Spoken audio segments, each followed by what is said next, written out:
Hey, everyone, and welcome to the Garage Gym Experiment podcast. I'm Jake, and this is our second roundtable.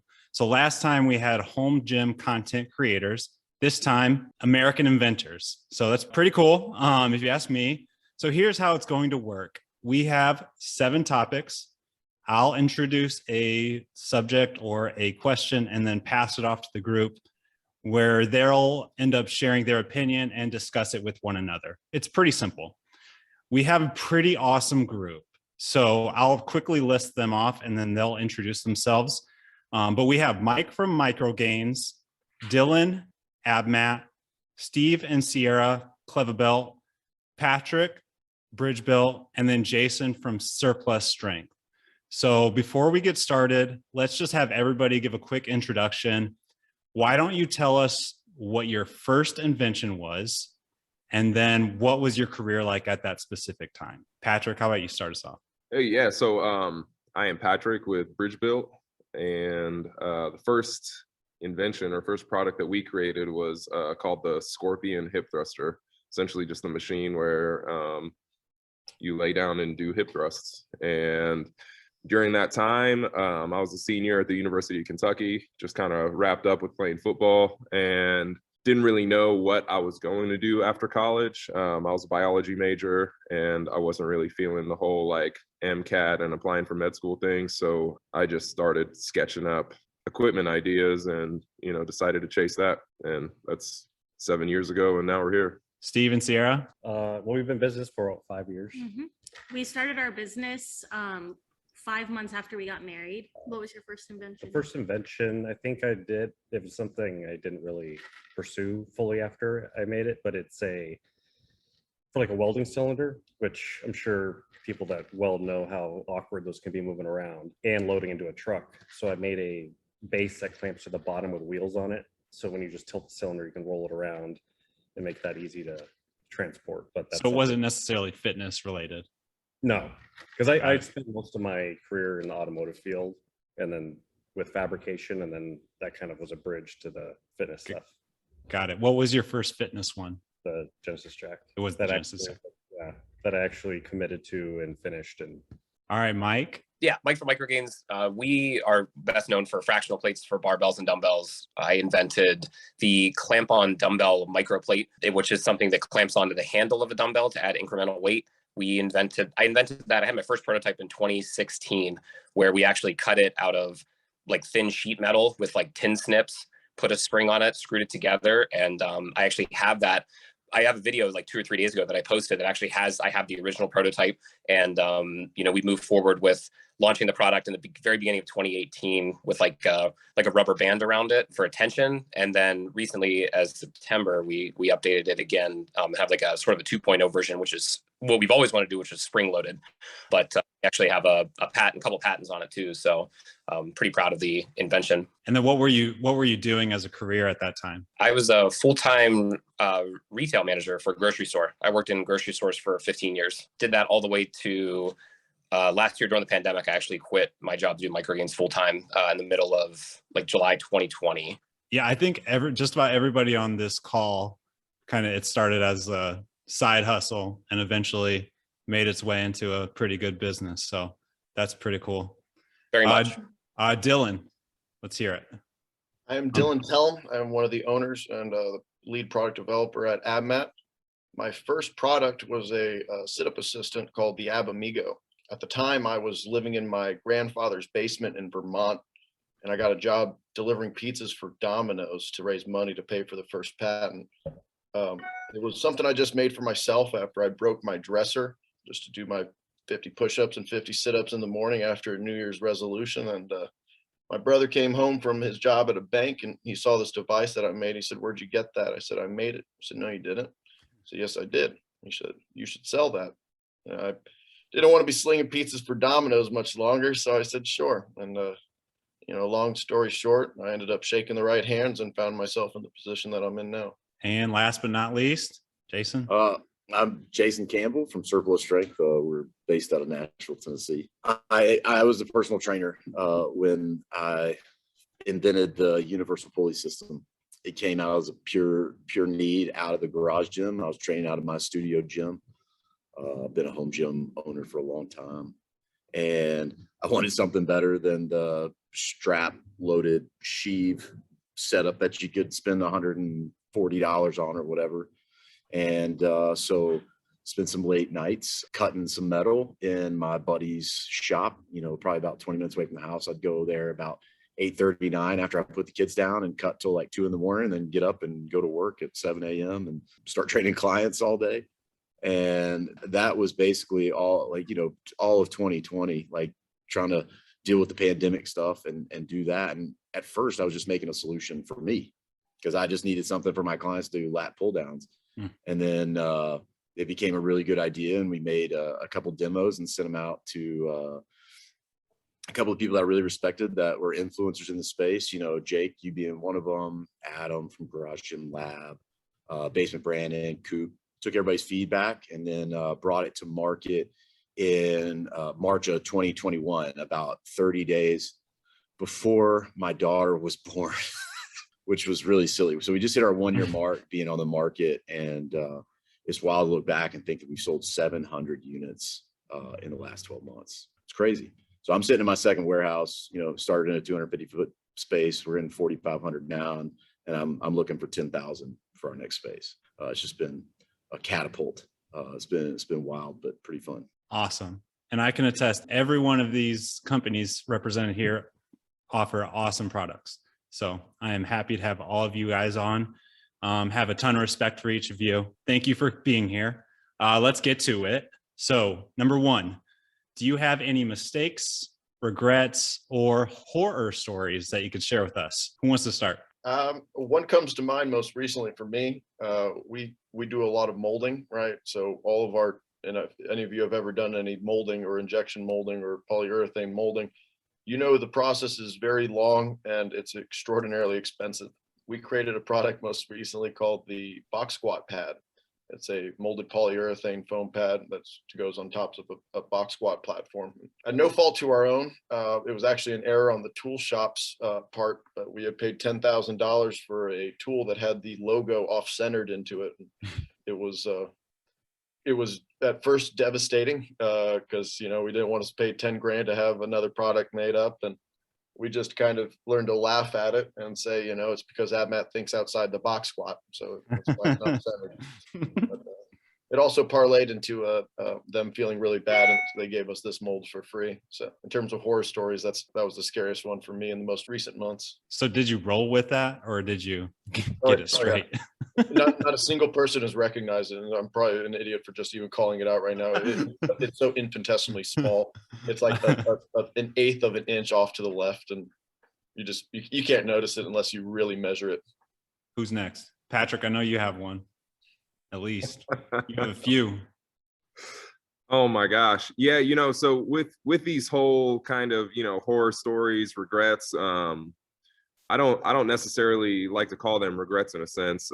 Each one of them has been a learning experience. And, if I can lump everything into something, I guess it would just come, those things that happened are a result of essentially us not staying true to what we want to be. Probably the biggest one that I can think of is in our early days, contacting kind of like a bulk manufacturer out of China or whatever you want to call it, and then us getting a container full of equipment that was essentially just junk.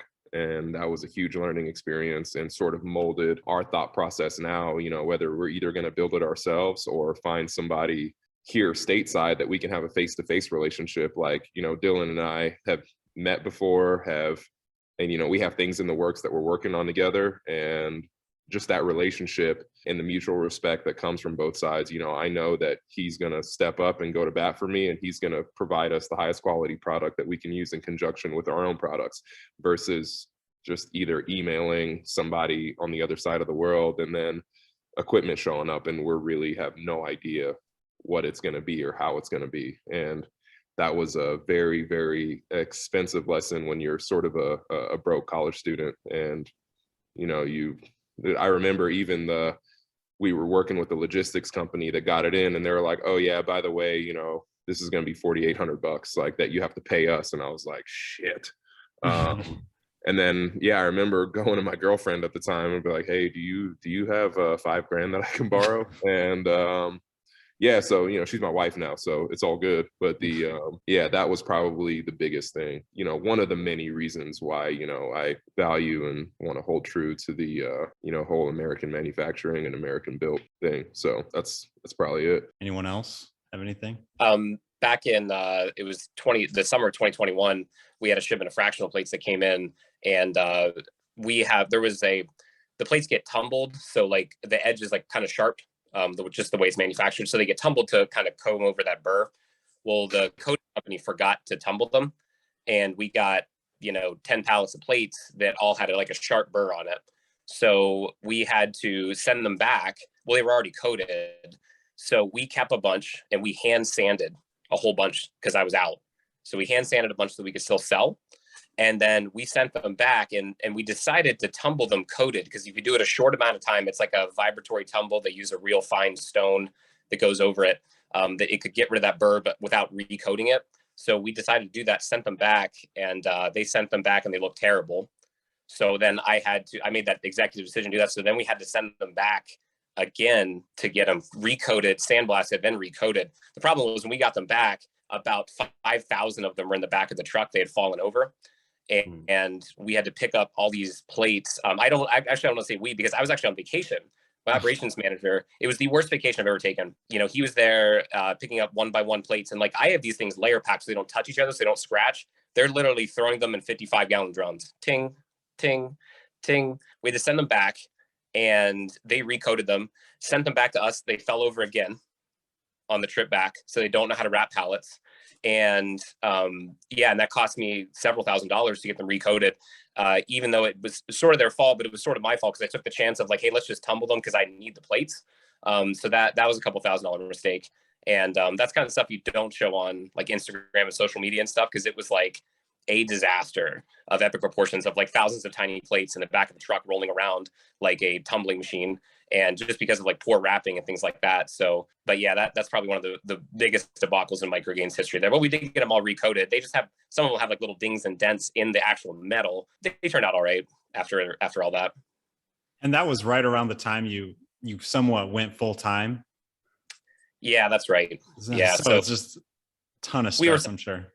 Yeah, we were selling a lot. So like we needed them. Like I said, I held some back and we hand sanded with like 1,000 grit sandpaper to make sure we had orders, we could fulfill for customers. And I think I even drove up there and picked up like a pallet in my truck early before they could ship it back, but it fell over anyway. And then we're arguing back and forth about how to pack these things, and but yeah, that was a pretty big deal for us. Awesome. It was terrifying, but thanks for sharing. Steve, you had something? Yeah, so I never posted about it, but if anyone paid attention, like when we first were like doing teasers of the landmine and showing pictures of it, the bracket that bolted up to the rack was different. And I had 2 tabs on it. So instead of the bearing being mounted like horizontal, it was vertically, which gave it like unlimited range of motion and all that stuff. So I had, did all the testing, had everything cut.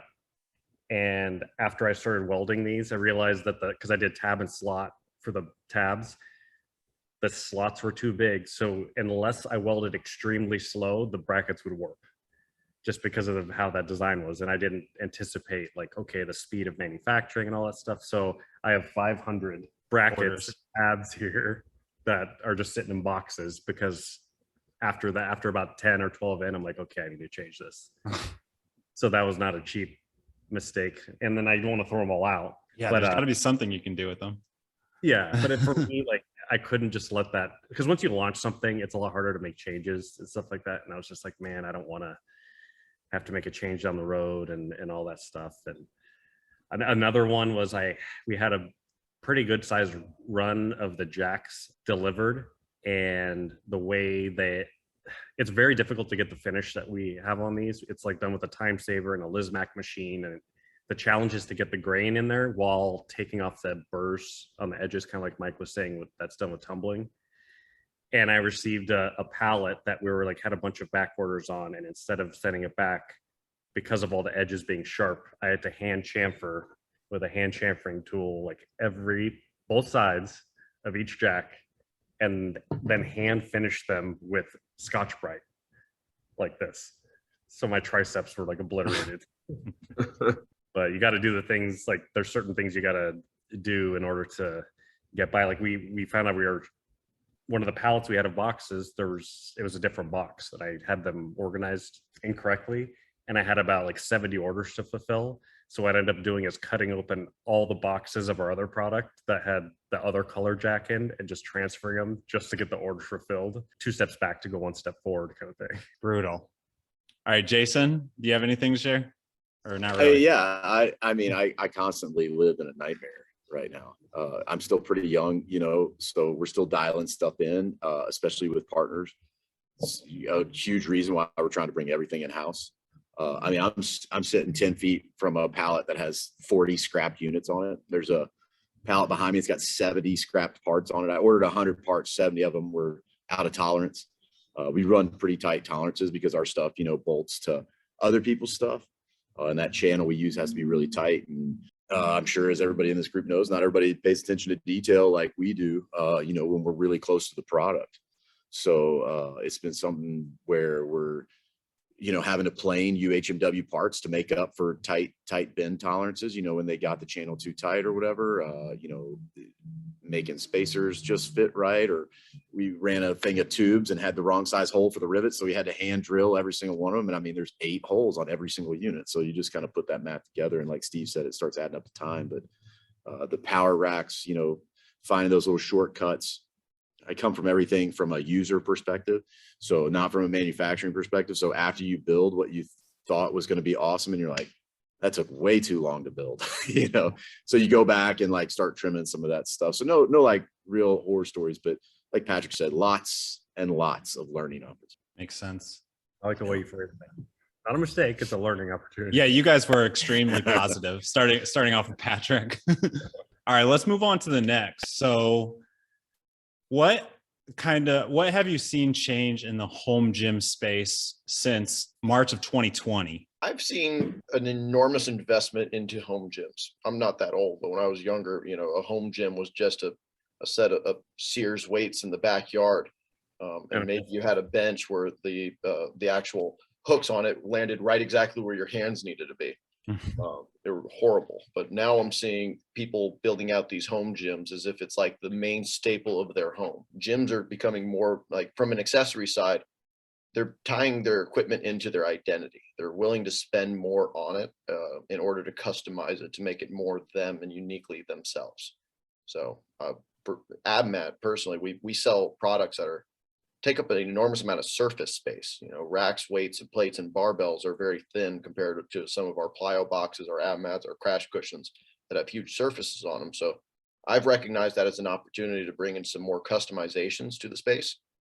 So we've invested very heavily into a very expensive UV printer that's arriving in the next month or 2. So we're going to be able to UV print in 1,000 colors onto whatever you want and sell our products for the exact same retail price, but with each person's own custom logo juxtapositioned on each one of our products. And I think people will like that because it'll make it more uniquely them. That's awesome. Are you going to give it a test and do a temp tat with the UV printer? One of the things that we did was actually we made a plyo box with, we just pulled a random image that had a ton of colors on it. So I have a plyo box in the back that has Danny DeVito holding a ham on it. From ham. Yeah. I think Dylan hit the nail on the head with that, because obviously this home gym space has grown since COVID because people had no other option because gyms were closing. And then also the fact that I think the mentality for a lot of people was like, okay, this is going to be like a permanent shift, because there are some people that are very worried to even go out in public spaces now. And there's the people that miss the gym and go back. But I think that especially since people have already invested in the home gym, there's less of a reason to return to commercial gyms because they just invested in all this equipment. It's moved into education as well. People have learned more about how to do things on their own using body weight or the equipment that they had at their disposal, rather than, the mindless movements that you get on a Smith machine that you would use at from a Nautilus type company at an LA Fitness or Planet Fitness or One Life Fitness or any of those big box Globo gyms. Definitely a great awakening, if you will, in 2020 to those that hadn't been exposed to how nice and how feasible and and enjoyable it could be to work out in your own home. I think that the biggest change was probably that mindset. And, you know, people haven't been investing more progressively in their own health and wellness over the last, you know, let's say 10 to 12 years. So I think it was a progression of that. And Patryk could probably talk a little more to this, but, you know, the CrossFit community required little equipment. So you could mimic that CrossFit workout in a home gym really easily with very little equipment. And so I think that was a big crossover too, is that how CrossFit incorporates so many people. And I've never been a CrossFit guy, I've never done CrossFit, but they somehow find a way to include people who wouldn't normally be in that type of exercise scenario into those workouts and get people excited and get people in that routine. And that was easily transferable to the garage gym. And then you see that you can do anything in a garage gym. It's like Over Zoom. so where can I go with this? Right. It's not just CrossFitters in the home gyms these days. It's Absolutely not. yeah. Oh yeah, like 1000%. I think you know, one beautiful thing that CrossFit did is it emphasized community around fitness, and it brought a ton of people together.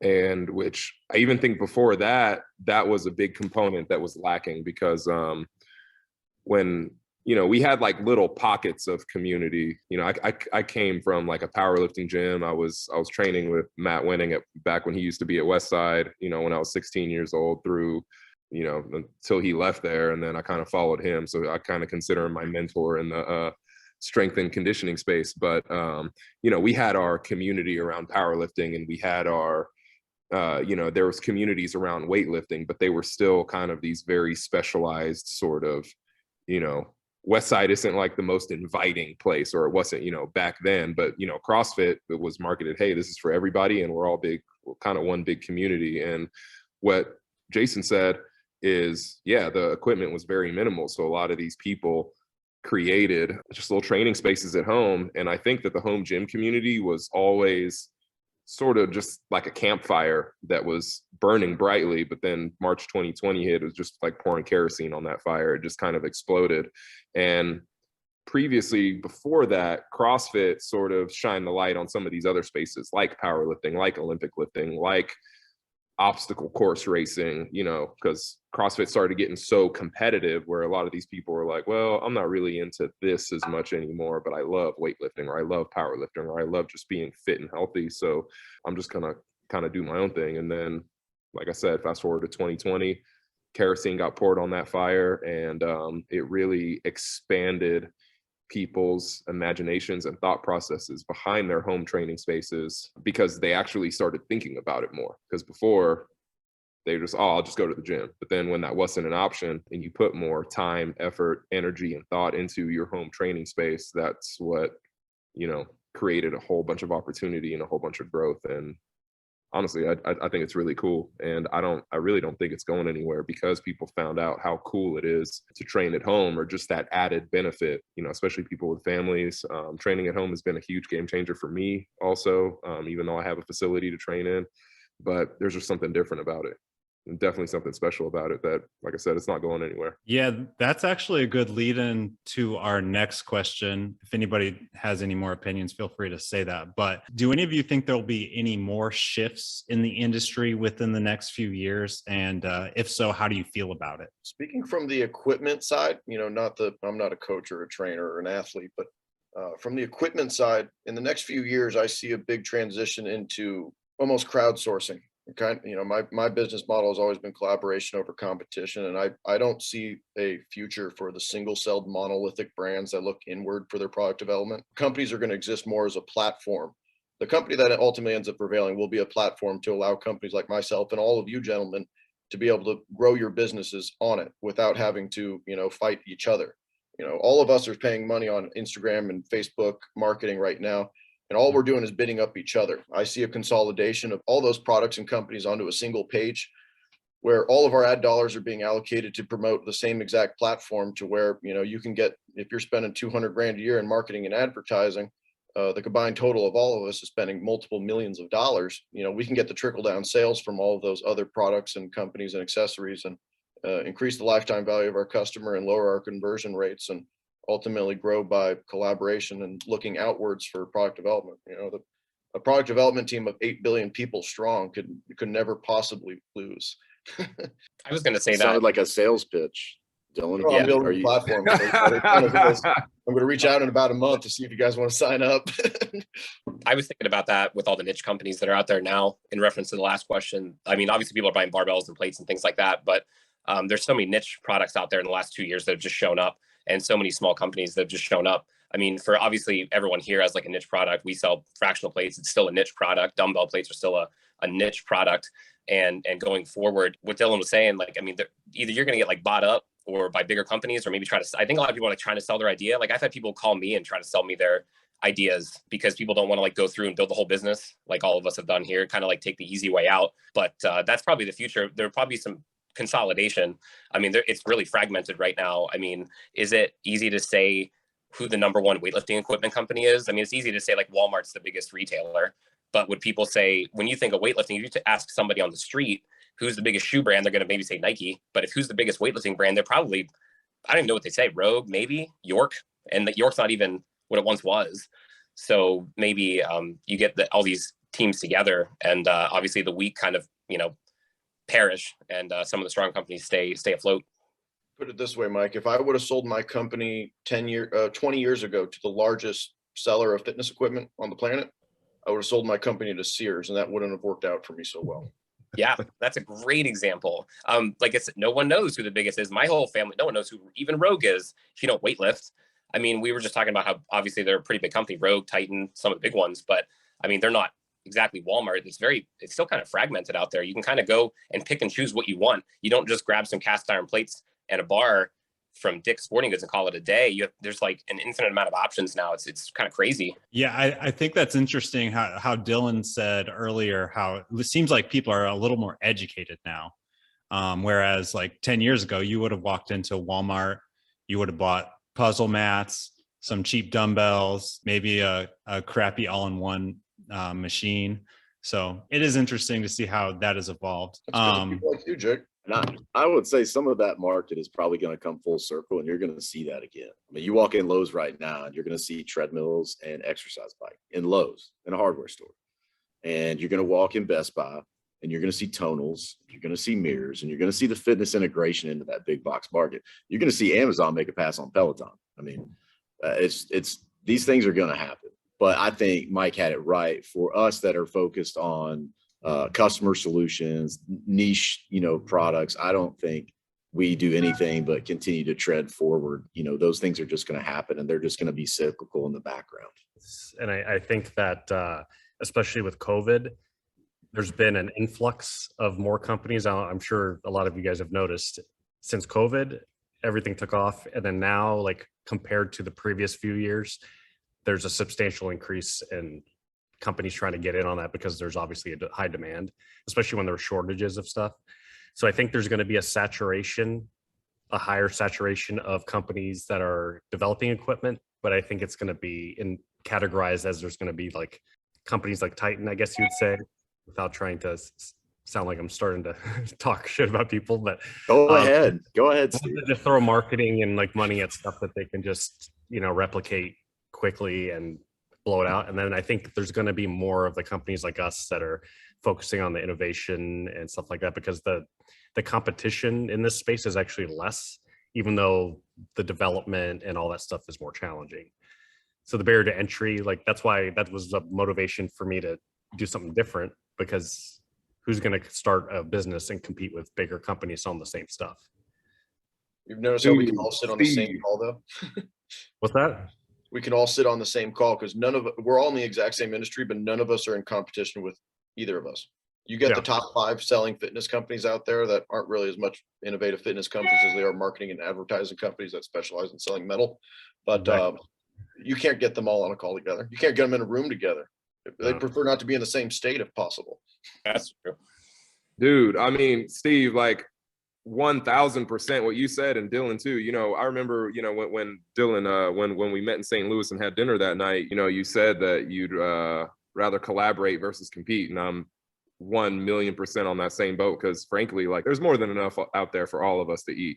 And, you know, Steve, you brought up how you're seeing all these like companies pop up, and, you know, and I'm just throwing out random names like Beast Fitness and then God's Fitness. And then it's like they have that same copy and paste rack that the same manufacturer overseas is making. And this brand new company, somehow they have like 50 products.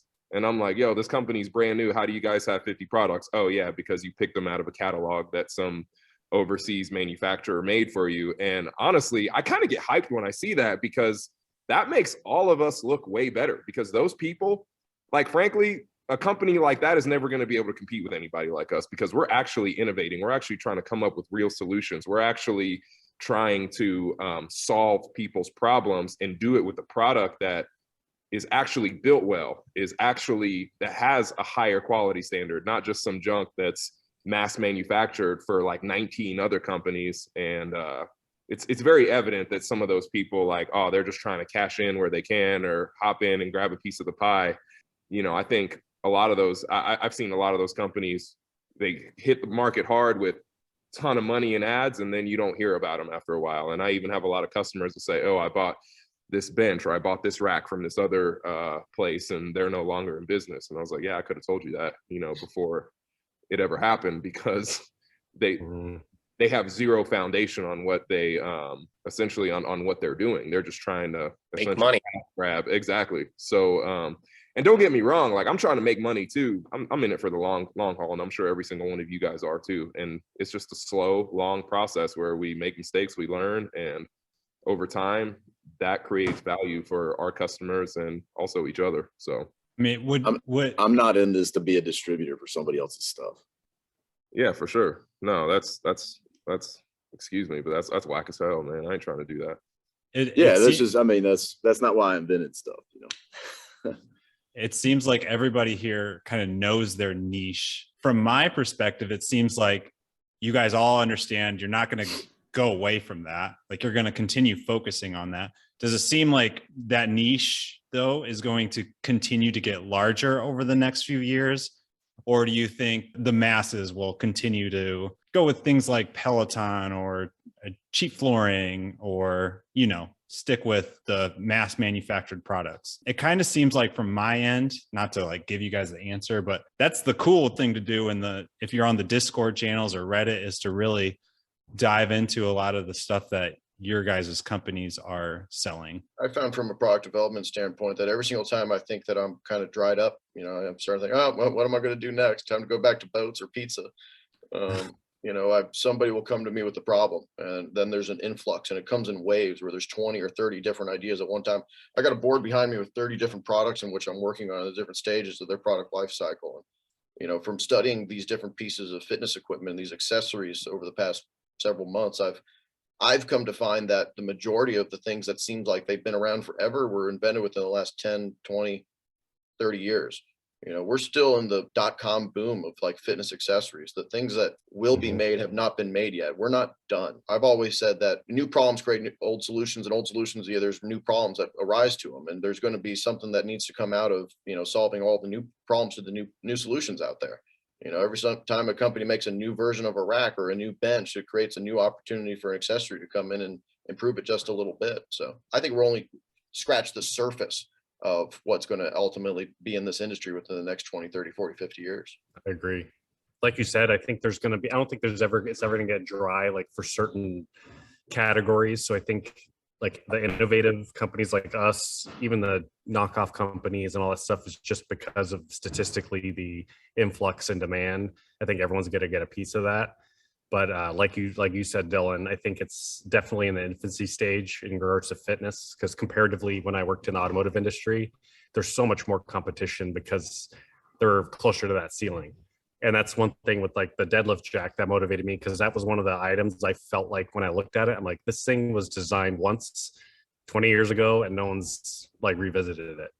So I'm like, it's like so rudimentary to me, like even just visually, I'm like, there has to be something to, like, there's a lot more room to improve on this product than just say, you know, the racks now that are, you know, unless someone comes up with something new and innovative.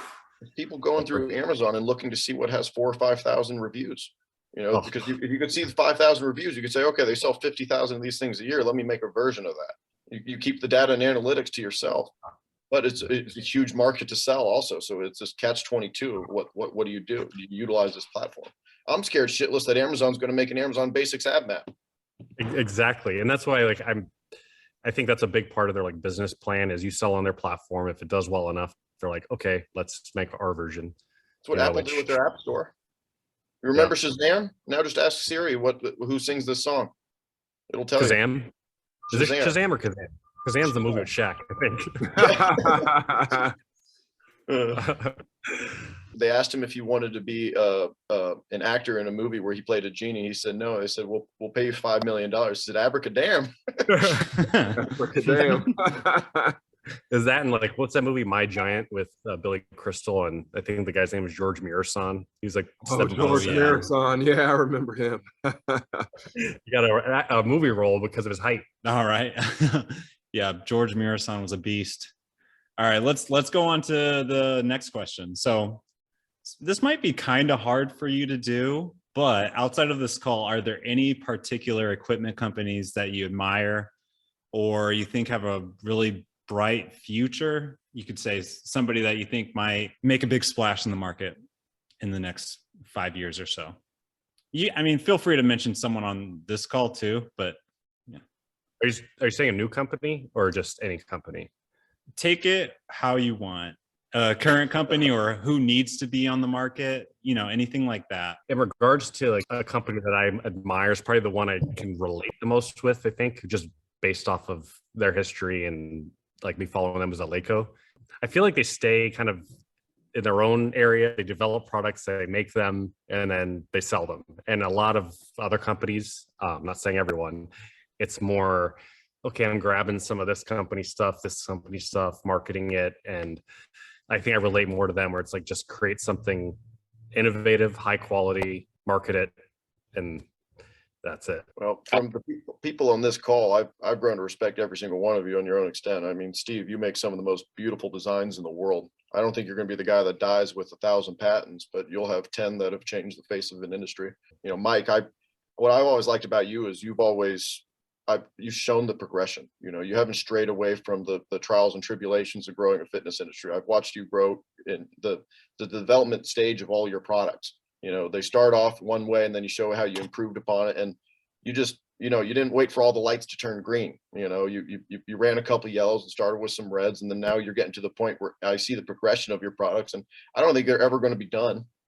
My products are never done. I don't think any of yours are. If you see a way to improve upon it or the process, you do it. Bridge, I hope you make the whole world foldable. Your designs for making some of these things are just incredible. And, and with Jason, I've seen the ability to add, just pulleys and tensioners to things to replace, just dead weight has been a huge, huge missed opportunity within the space for so long. And now ever since your growth, I've seen every company trying to come up with a built-in pulley system on their racks, which are a lot more expensive than your universal option. But I don't know if there's any one large company that I would say is going to be the best and biggest and baddest out there. But I think there's going to be a lot of people like us in the near future that solve solutions and, make the best possible product to solve that one particular problem. It's interesting. And Patryk, I don't know, like we have some similar, product base, in what we do, building racks or whatever, but it's whenever I talk to somebody about like growth or what we're doing or what our plans are,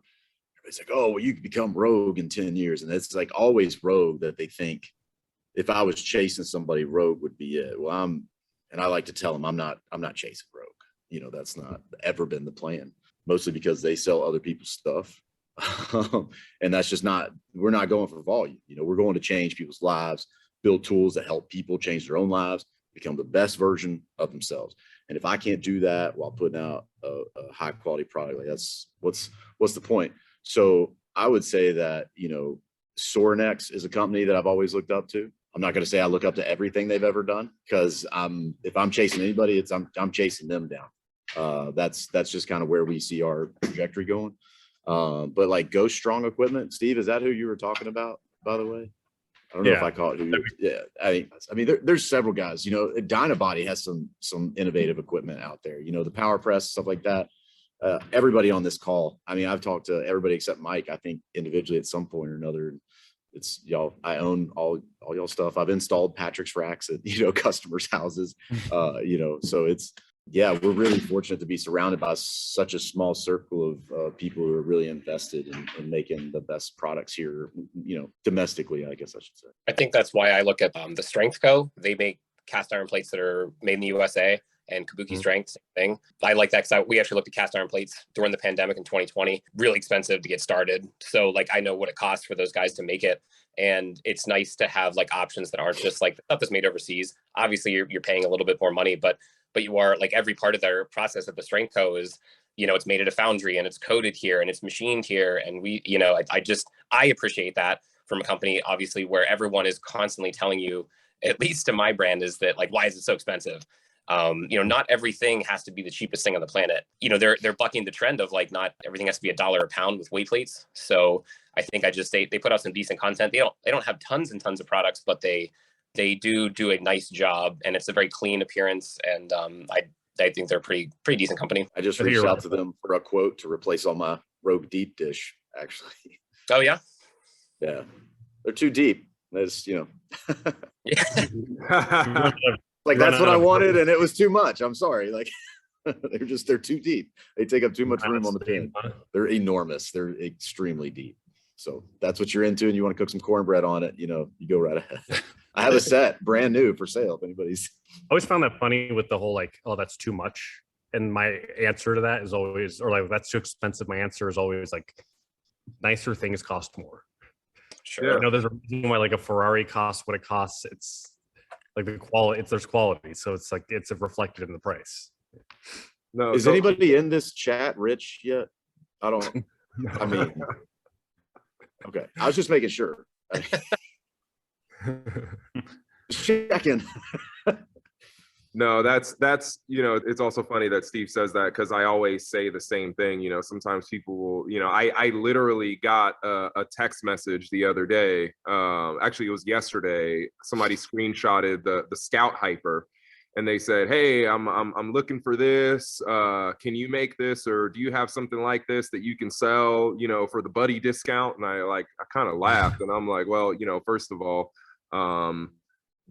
that's a made in overseas, that piece is made overseas, and I think it's like $380. We have a Phoenix GHD Hyper that we're working on, but it's probably going to cost 4 times that. So no, this came from a guy who drives a 911 turbo Porsche and has like a couple other cars, and I'm like, bro, you're literally trying to bust my balls over $385. Like, dude, just order it from them. You know what I mean? Like, don't text me and waste my time on that. And it's just, but at the same time, I have to empathize, that's kind of how society is. It's like they look at price first, and that's one thing that, I don't know, us and our team here at Bridge, like, we're trying to change. Like, we're trying to justify, I guess, if you can call it justifying, some of these prices with like an extraordinary level of service, with an extraordinary level of quality, because there's a reason why Toyota has Lexus, and then, it goes on up. It's like the quality is different, and there are markets of people who value that and are willing to pay for it. And if somebody's just, and this took me a very, very, very long time, and kind of circling back to that regret or thing you knew, when I first started this, a lot of my stuff, I would literally go on Rogue's website. Okay, what is Rogue charging? And then I'd be like, all right, I would make my price around that. And then I'm like, damn, I'm cutting my own throat just to make this happen.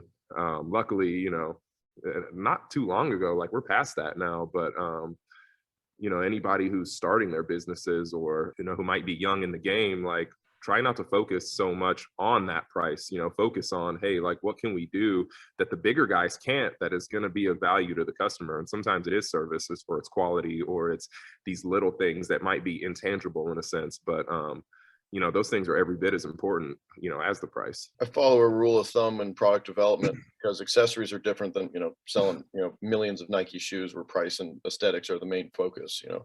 With the accessory, you're buying this accessory to solve a problem. The main purpose is the function, right?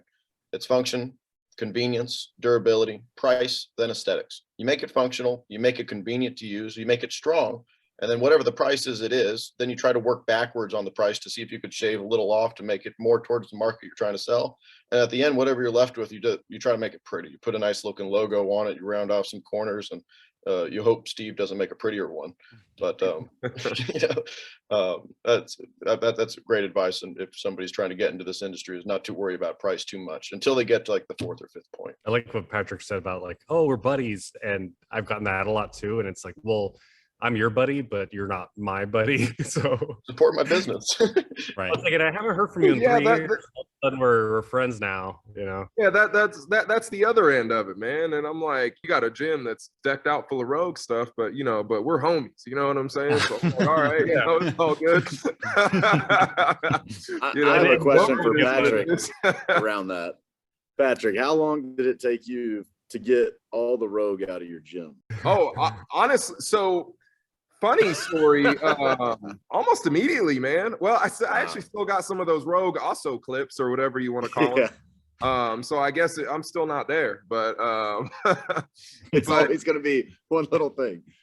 Yeah, no, I actually took those to my house, and they live on my Phoenix rack outside. So they banished them to the outside. Yeah, so I mean, actually, like we do have some equipment in here that's from other people, but most of it is just like, all right, we're testing how some things work while we're developing ours. By no means copying, because I mean, I think all you guys know we don't do that. So, but this, our warehouse space, it used to be another gym. And just to keep this brief, back in 2015, they invited me to essentially bring some equipment here to have a showroom. And then shortly afterwards, maybe like a month after, they said, hey, we're going out of business, we're closing. So if you are interested in taking over this space, and that's essentially how it happened. And they had like quite a bit of rogue stuff in here, and then it was just essentially all sold, and then we brought all Bridge stuff in here. So, and don't get me wrong, like I think they make great equipment. And then circling back to that question, regarding companies who have bright futures or companies that we look up to, I think everybody on this chat is doing incredible stuff, and I have a tremendous amount of respect for anybody who's actually creating and making like new things, different things. And companies that aren't in this chat, I think Go Strong has really cool stuff. I think Oak Club up there in Canada has really cool stuff. Their attention to detail is on point. And that's essentially what I respect the most. I'm like, hey, if anybody's going to go out there and really pursue something, because we all know 1,000 people that are like, oh, I got this awesome idea, but hey, do you want to make it? And I'm like, well, it's not that awesome if you're not really trying to pursue it yourself respectfully, So yeah, I mean, anybody who's doing their own thing, and personally, I think that's super cool because I know firsthand the challenges that come with that. And yeah, it's not easy. So, mad respect to each and every single one of you bros. Awesome. Patryk, leading us into a good next question. So are there any products or designs that you wish to see come to fruition, but for some reason isn't feasible for cost or for another reason? You're saying personally are a design, or like ones that we see? Yeah, developed? I would say either. If you've thought of something but haven't been able, I mean, if you're still going to continue to try, you don't have to share, obviously, but have you tried something that just wasn't feasible? I know Patryk has tried a few things, for example, that just either took way longer to eventually create because it was too expensive, or anything along those lines, or something that you'd like to see that no one's done before just because it's tough to do. For us, so I have a palette over here of probably 6 products that are 95% done that I have not continued to revisit due to we call it the graveyard. Yeah. So that's what I'm looking for, but you don't have to share that. It's mainly due to the cost aspect, and I'm sure everyone here knows that when you develop higher quality or innovative stuff, it usually costs more, which means there's slimmer margins and all that. So I have a trap bar that I made like 2.5 years ago that's sitting here that I want to share and show people about because it's the thing that I think is the coolest. But if it costs me $450 in materials and buying 500 of them to get it going, and have to sell for $1,300, that's a pretty big investment with something like that, especially for a new product. And there's a lot of risk involved there. And then also the other one is that gyre that we made, because the cost of that thing is pretty high. Oh, it's right over. I think she's grabbing it. Oh, It's a sure. barbell carousel, and it's just like I spend everyone Oh, here knows. that thing. Yeah, Yeah, just like when. Do you want to hear how quiet it is? sure. Got it? Dude, that thing's rad, dude. That is sweet. Dude, you know what, Steve? Hold on. Seeing that actually makes me think about something. I don't know if anybody remembers that Pure Strength barbell holder. Y'all remember that company, Pure Strength? They had like the brackets with the like dash as their logo, and they had that round barbell Did it have thing. a carousel thing? It didn't spin though, and I was always like, "Oh, that'd be sick if like we made that, but we made it spin." And so seeing that, that's just kind of cool. So And the- side note, Steve, I see that intercooler you got there in the background. Oh yeah, yeah. What's I do. that for? Completely off topic. I'm just a car guy, so The new Shelby GT350. I do a lot of develop. No, that's because I didn't weld it. Yeah, that's an intercooler for one of those kits. So I do a lot of outside of the fitness stuff. I do a lot of development and like fabrication for a company that does high-end supercharger systems for like Lamborghini, Audi, Mercedes, BMW, Porsche, and all that stuff. So right I have on, like, man. I probably have like 24 of those intercoolers here. I do these M5 BMW manifolds, but yeah, I just do a lot of the tube work and stuff like that. So that's where my fabrication background comes from, mainly is development of automotive parts. On the gyre, the thing I think is the coolest, that it's so hard to display to people and explain. It's probably easier on a call. So like this is what the bottom of that plate looks like. So I designed it so that you could basically upgrade. So this, if you just say you have you have 3 barbells, you look at whatever number Roman numeral has 3, and you bolt 3 to this, and it evenly distributes them. And then if you want 4, you unbolt it and then put them in the perspective bolt holes for 4, and it goes up to 7. So it's something that you could buy, put 3 barbells in, and then buy another barbell, buy an additional sleeve, bolt it to here, and like something you can grow with in that sense. Dude, that's super cool, man. Reminds me of a clock or like a sundial.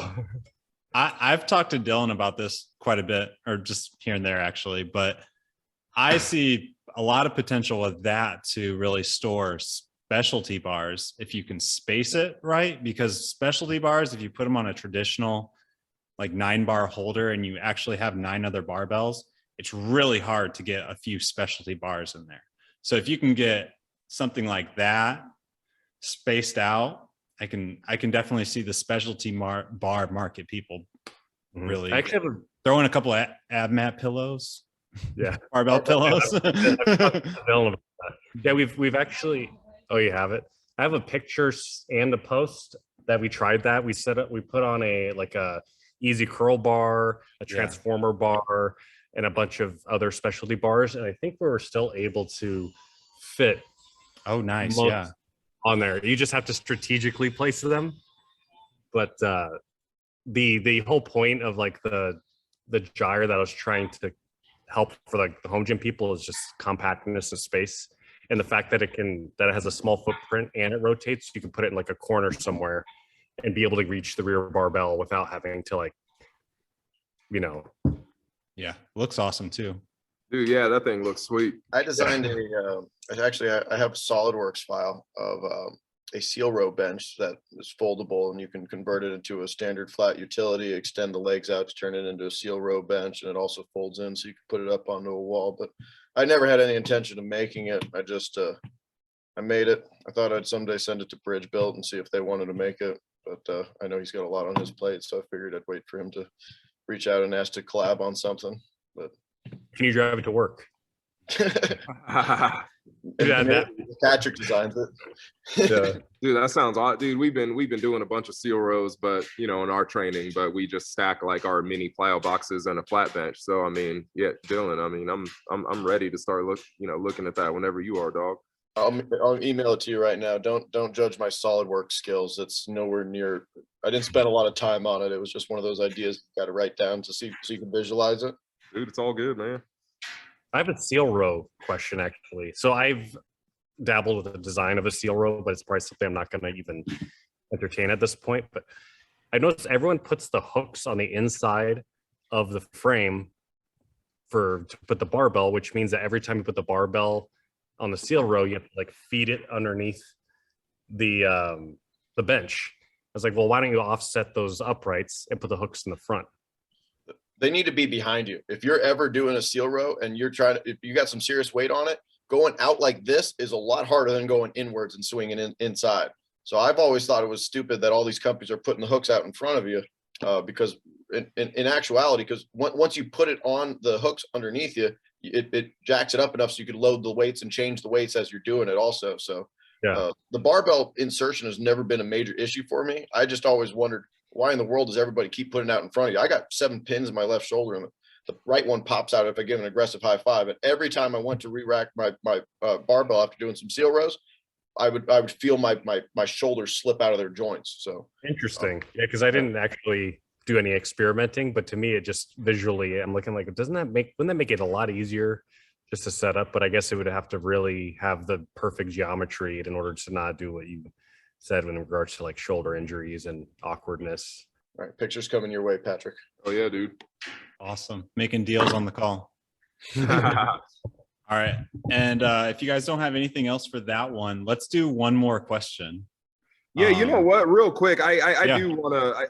I did have an answer to that, because essentially, we're all talking about a lot of things that we tried to do, and essentially they might be cost prohibitive or something along those lines. And I feel like I'm in the same boat. We have like a binder that's super thick, and it's what I realize. It's not so much the cost; it's just finding like the time, the people. And that's essentially where we feel like we're limited most, is just time and people. But from a cost standpoint, I would personally love to see essentially like a molded rubber bumper plate that is made in the United States. And I've talked with several different people about this, and I actually had a conversation with one of our vendors about it yesterday. But it's just, I have a good buddy that works closely with a lot of big companies like Sorinex, Rogue, Play, like some of these other people. And he was explaining to me that I think a while back, Sorinex tried to create a bumper plate facility here in the United States. But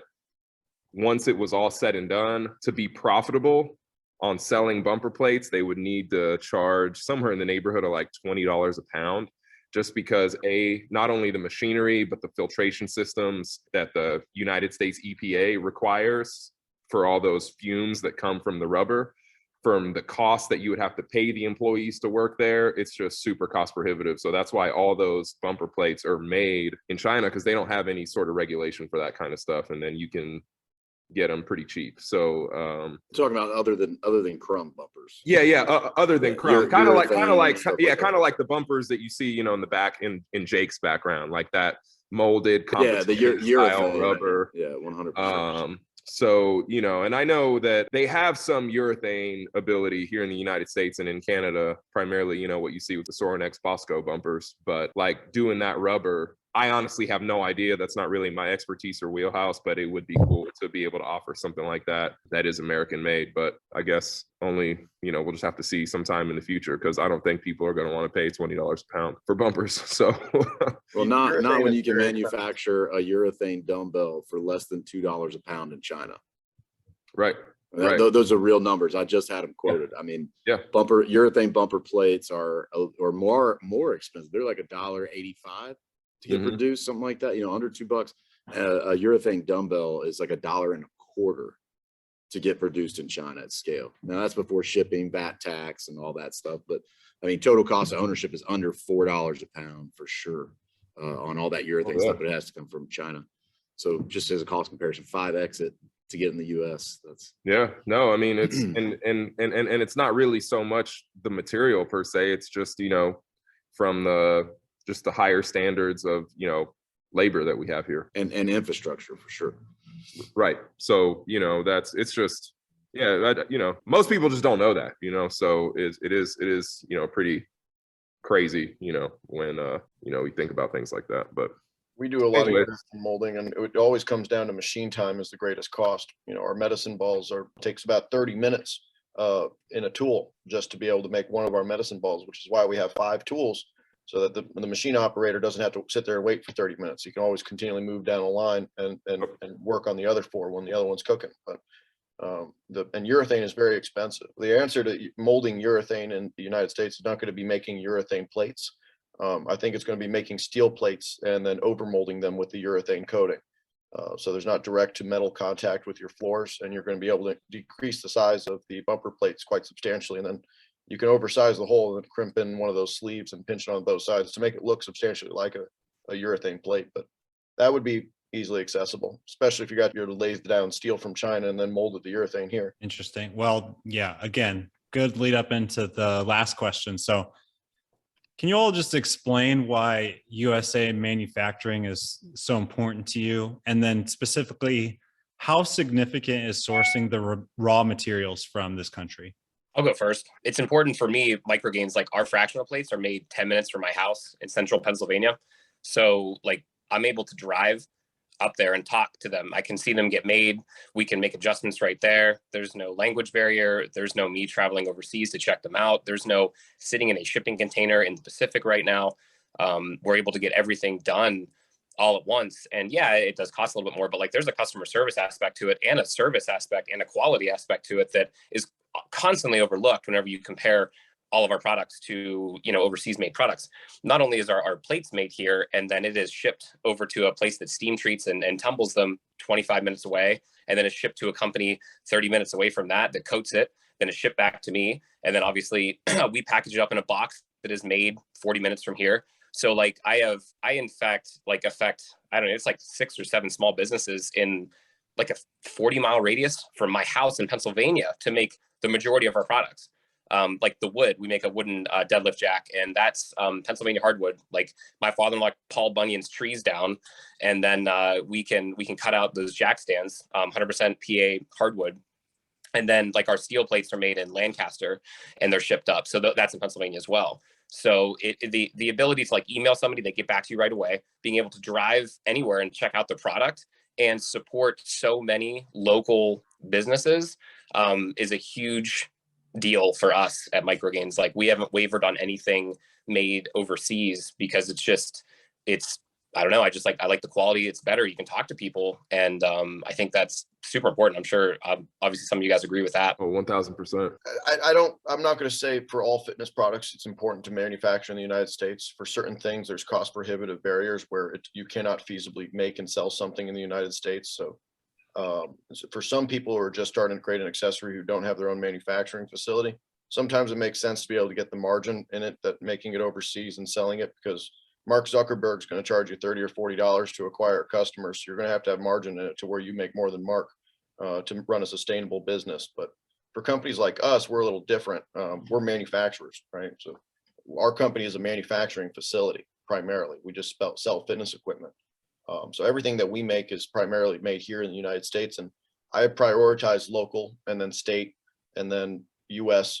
Components for whatever we're making. And if it's not available in the United States, then sometimes you have to buy parts from China to produce here. There's some for some materials there's no way around it. For us, it's great because we're able to scale fast.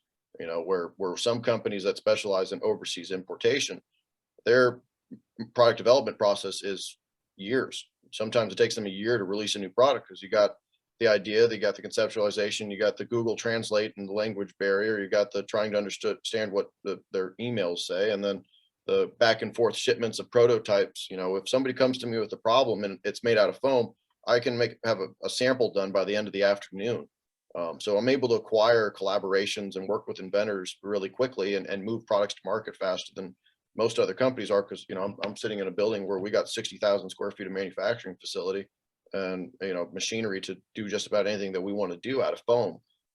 And we've got metal capabilities and woodworking capabilities now, and we're growing. And my goal is to be able to keep working with people like yourselves who want to work with us, collaborate with the platform in which we're building, to continue expanding upon our capabilities. I think for us, it's a pinnacle part of what we do, and it doesn't make sense to make foam on the other side of the country, on the other side of the world, and then ship it here. A lot of it gets mold and mildew in it. You open up a bench from some company that imports from overseas and uses cargo ships, you're going to find mold in the foam because it's been sitting in salt water for so long. But a lot of people don't recognize that because they put it into a little piece of plastic and then heat seal it, and it doesn't make for a great quality product. But we work together Dylan. and Dylan, and we were able to make something that shipped from the UK. I was able to make something like a week here. There was no shipping overseas. We got the aluminum piece, the steel piece in, made it, and sent it back to them. They critiqued it, we adjusted it, and then we had it on the market fast, comparatively. So that's a great point. Yeah, I have a follow-up question. Dylan, you mentioned there are certain things that it's just not feasible. Do you see that changing? Like, have you seen certain things changing at all to where with politics and such, all of the struggle shipping overseas these days, like is something like that going to be possible in the future based off your prediction? Like if you had to guess, Patryk mentioned earlier the Scout Hyper made overseas. I know nobody wants to copy a specific product, but is that like an example of a product that you could see with things changing, more emphasis on being made in America? Am I making sense? Yeah, like, could the price come American-made down? Quality and quality control has always been incredible, but right now, in terms of a global perspective, America's a laggard in manufacturing. We've moved from the manufacturing industry over the last, the Industrial Revolution, and now we're the leader in information and technology, which is far more valuable than manufacturing. So we've relied upon non-capitalistic countries to be able to develop our products for us, because manufacturers are a dime a dozen and labor is everywhere, and cheap. So we've been able to make components and raw materials in China for the past, 50 years to support the growth of the American economy while we progress into other sectors. I believe I give a real world model of this right now. I mean, if anybody knows our pulley system, the bearing comes from China. You will not find a USA made bearing that is feasible to scale. And if you do, it's going to be 10, 20, 30, $40 a bearing. I'd be out of business. But Yeah. the pulleys are made in America. So there's thermoplastic, it's molded around a Chinese bearing, and there's no getting around that. So for right now, somebody just entering the market, the cost and barriers to entry by overseas manufacturing are nothing. You just buy your parts. There's nothing to it. They do the design work, they go through everything, and they make it. If you wanted to find somebody in the United States, Mike's lucky because whoever he's got doing his tumbling and coating has capabilities of doing all of that. To recreate the quality of the Kleva built jack, you're going to need to find a coating facility that has a lot of different capabilities. And a lot of the manufacturing facilities that still exist in the United States are so segmented off of doing very specific things that they don't have capabilities to do it all in one shop. Where in China, it's very accessible. And it's becoming less accessible, especially now with the cost of containers being shipped to the United States. But when it's not China, it's going to be Hungary. It's going to be India. India is probably going to be the next place where people go to start manufacturing overseas. And then the next stop after that, it's going to be Africa. You're going to start seeing everything made in Africa within the next 20, 30 years from now. And it'll probably be the last non-capitalistic stronghold that exists for overseas manufacturing. I'll probably contrast Mike's story as well. It's been my experience that it takes a lot of time to get quotes back from people, even when I have, fully engineered drawings. I'm on my third steel cutter, my fifth powder coater. I've had 4 different engineers that I've worked with, and we've been in business for a year. And it's just been tough landing on that right individual here in the States, because like I said, it's the attention to detail. Now, that's not to say that I couldn't end up in Patryk's situation, order a bunch of stuff from China, and it's all wrong too. But it's been my experience that I reached out to dudes in China and they got me a price back in a day. I'm waiting on numbers for 2 weeks from some people here, and I don't know it's because they're so busy, or I'm not ordering little. I mean, these are on $30,000 and $40,000 orders. These aren't like little, hey, let me get 5 of these. So it's still a significant amount, but it's still important to manufacture here for a whole magnitude of reasons that these guys already mentioned. But I want to create jobs. I want to pass on a trade. My father's been an aircraft manufacturer for 45 years. I walked a picket line when I was 4 years old, and he told me to go to college to be an engineer, and I didn't listen to him. So I ended up joining the Army right after 9/11, getting out and finishing my degree and wearing a tie to work and doing what they told me to. And it sucked. I like building shit. And I think other people should take pride in building the stuff that they see in their head, and they ought to take more investment in themselves. And when you think that you got something, run with it, jump all in, go for it. Steve, it took you a long time, right? Patryk, you got lucky right out of college, started drawing stuff and going for it. But I don't think enough people invest in themselves and their ideas. I'm almost 40 years old jumping into this. I learned how to weld in the last 2 years. It turns out I'm a pretty damn good welder. I probably should have gone to trade school instead of going straight into college.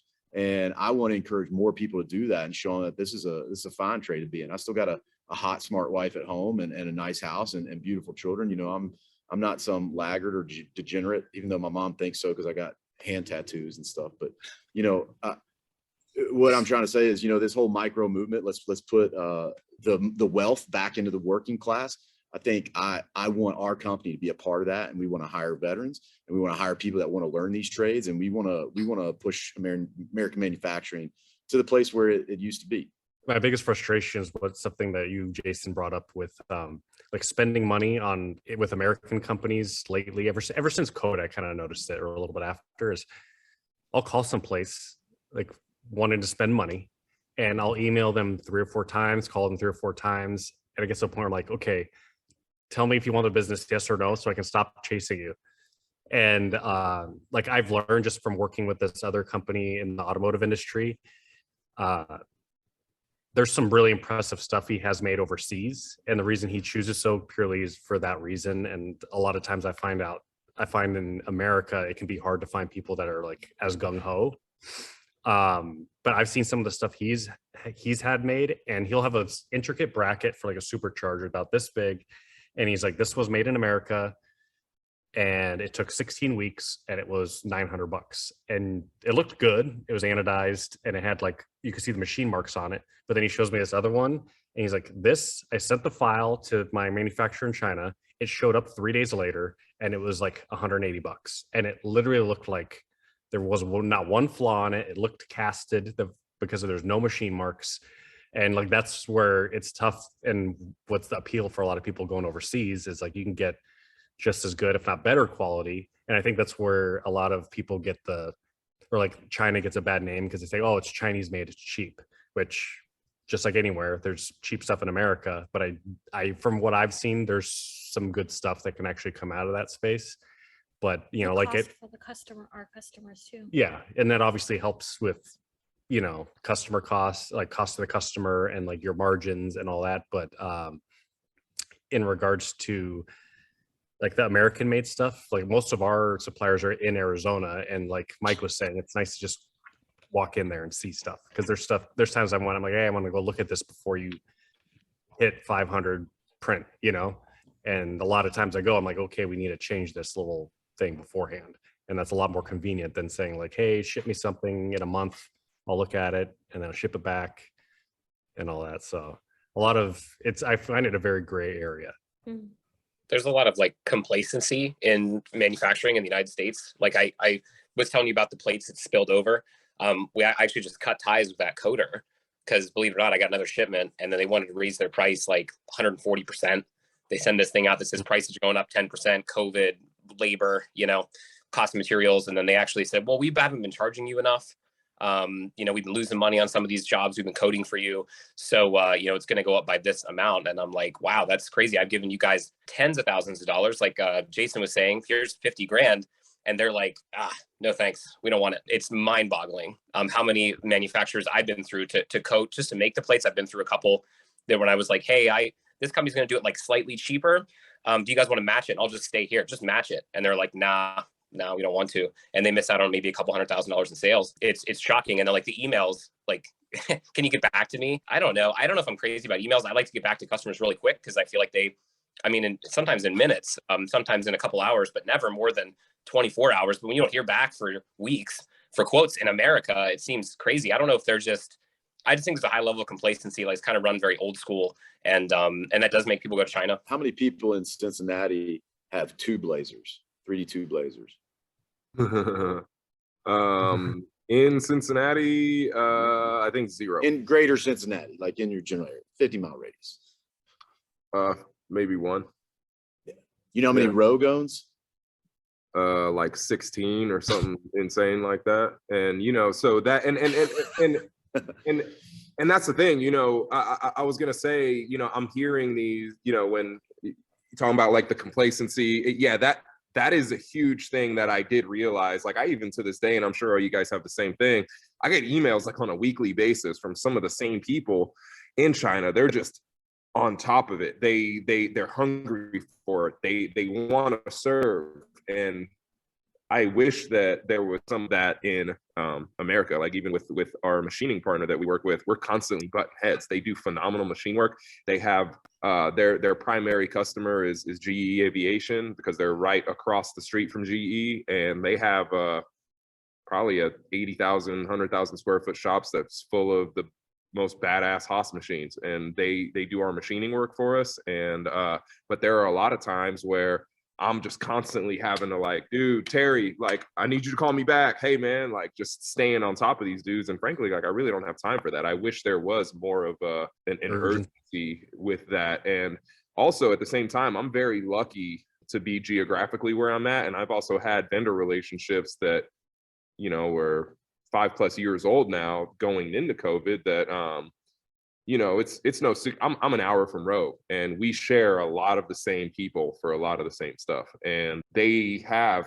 huge manufacturing capabilities that they help us out with. And a lot of these vendors and manufacturers, they're on it. They're just absolutely crushing it. And I think, you know, we're lucky to have that. I always say, like, I'm lucky to be in Cincinnati because I've learned so much from some of these people that have worked with Rogue from the beginning, that they say, oh no, Pat, you can't do that. We learned that mistake a long time ago. Do it like this. And I'm like, whoa, I'm about to save a ton of money. This is about to be way faster, and we're about to offer a better product. So it's a win-win-win. But there are some of those pains and annoyances. But again, you know, what you were saying, Jason, you know, there is a huge sense of pride, you know, like sometimes we'll walking out in our shop and knowing like, oh man, like Dean, our welder, you know, he just bought himself a new Tahoe and he's able to do this. He's able to feed his kids. Like he has 3 kids, you know, and he's able to take care of, and, you know, his, you know, things that he wants to do in his life and go do cool things because of the, you know, the opportunity that's being created here. So that's very, very, very huge. And, you know, I'm huge in supporting like our local economy here, like the restaurants, coffee shops, businesses, all sorts of things like that. And constant outsourcing, you know, takes away from that. You know, the other thing too is almost like on the human rights sort of thing, like we have very high standards for how we do everything. And unfortunately, like over there, they don't, you know, like I've seen pictures and videos of manufacturing and guys are wearing like thong sandals, you know, next to heavy machinery and stuff. And I'm like, bro, this dude's about to lose his foot, or, you know, something crazy is about to happen. But they don't have anybody like monitoring that kind of stuff. And the amount of pollution that's created over there is just absolutely insane. Like there's no EPA, and most people don't know this, but 1/3 of the pollution that's on the West Coast, like in California, comes from overseas in China. Like they can, I think the last time I read, they can trace about 29% of the particulate in the air from overseas. So it's like whatever they're doing over there is not only just them, it's affecting our country too. You know, there's other factors, but it's definitely like there's good sides and there's bad sides. But you know, for me, like the good in terms of, you know, the jobs and creating what we're creating here outweighs, you know, that's probably my favorite part of it. I was gonna say the pollution thing you brought up. I recall them showing like a satellite map of China area or the world right after COVID, when there was all the shutdowns and manufacturing had to stop, and they did like a before and after. And I think you could see even from a satellite image, there was like, it looked like 2 different places.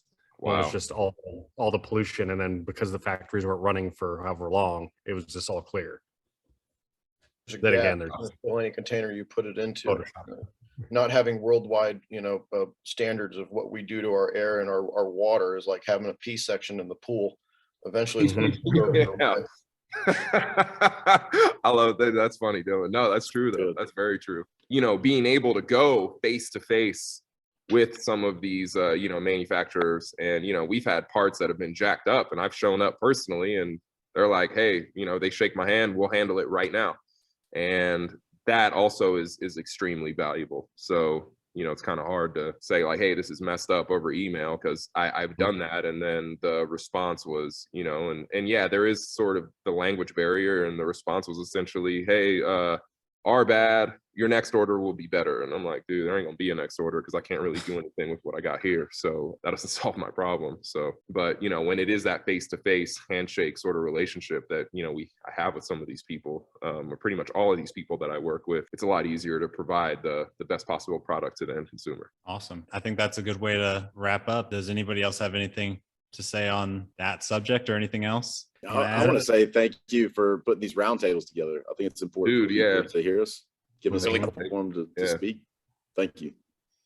Oh, And- yeah. and thanks to each and every one of you fellas, like for taking the Likewise, time. gentlemen. Like this is cool. Mhm. Jake, is that a Amigo banner over your left shoulder? Yeah. Yeah. I Phil and I that- go back in the day. Right Way next to back. the AbMat banner. That's the I saw only the AbMigo banner that has ever been hung. Still up, man. Yeah, I appreciate Yeah, man. it. Well, guys, I think it was really cool that you guys were all willing to hop on the same call. And like I said earlier, I respect all of you guys for doing what you're doing. And I do hope we can do this again. So, yeah. I will plug all of your guys' info in the show notes. And I think most of the people watching will have a pretty good idea. Watching and listening will have a pretty good idea of what you guys offer. We'll make sure to let everybody know where to find you. But yeah, let me just end it. Thanks, Jake. Thank you. Yeah, thank you so much.